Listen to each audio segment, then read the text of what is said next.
Voilà, donc seule bonne nouvelle, le nombre de cas continue sa chute en Chine. Charles Pellegrin, on vous retrouve en direct de Pékin. La Chine ne baisse pas la garde malgré tout, mais certaines restrictions sont levées.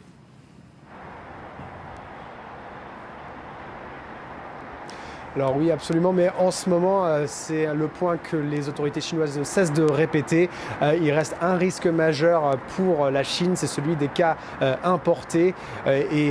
Donc dans les grandes villes, c'est pour ça qu'on voit un contrôle renforcé sur les points d'entrée sur le territoire chinois, notamment les aéroports.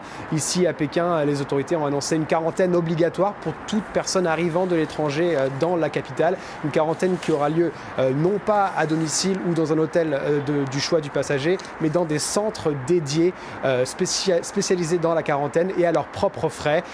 Et en plus de cela, toute personne qui mentirait sur son état de santé pourrait être punie par 3 années de prison. Alors l'idée, c'est de vraiment décourager tout voyage non essentiel vers la Chine. Mais oui, dans le reste du pays, l'épidémie est plus ou moins en train de rentrer dans l'ordre et sous contrôle, notamment avec des chiffres à Wuhan qui inspirent l'optimisme. Seulement 4 nouveaux cas dans le berceau de l'épidémie, et dans la province du Hubei, certaines restrictions qui commencent à être levées, avec des travailleurs de la province qui auront le droit de quitter cette province pour se rendre sur leur lieu de travail dans le reste du pays.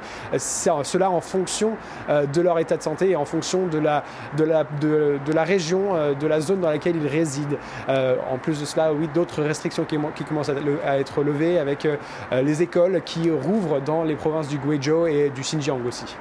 Charles, bon, on est encore loin de la sortie de crise, mais la Chine parle déjà de l'impact économique. Les premiers indicateurs ce matin montrent une chute historique, notamment pour la production industrielle en ce début d'année. Oui, absolument. On a 2 indicateurs qui en disent vraiment long sur l'impact économique de cette épidémie du coronavirus sur l'économie chinoise, avec donc cet indicateur sur la production industrielle qui a défié tous les records, en effet, avec une baisse de 13,5%, tout simplement parce que les usines chinoises étaient fermées à cause des restrictions contre le coronavirus. Ce chiffre, c'est une première dans l'historique de cet indicateur, et par rapport aux estimations qui étaient publiées avant ce lundi, eh bien, c'est vraiment une grosse différence. Et ces estimations étaient à peu près une contraction de 4%. Alors l'autre indicateur, c'est celui de la consommation, des ventes au détail. En effet, tous les Chinois étaient confinés chez eux pendant les mois de janvier et février. Cela a eu un impact énorme, avec une baisse des ventes au détail en Chine de 20,5%. Encore une fois, c'est un record. C'est une première contraction dans l'histoire de cet indicateur.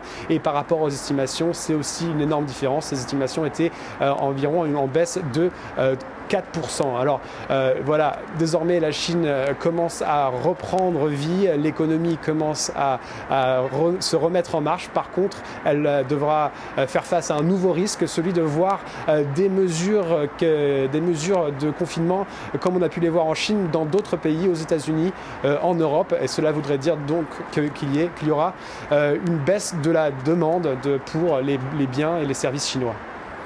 Merci Charles Pellegrin depuis Pékin.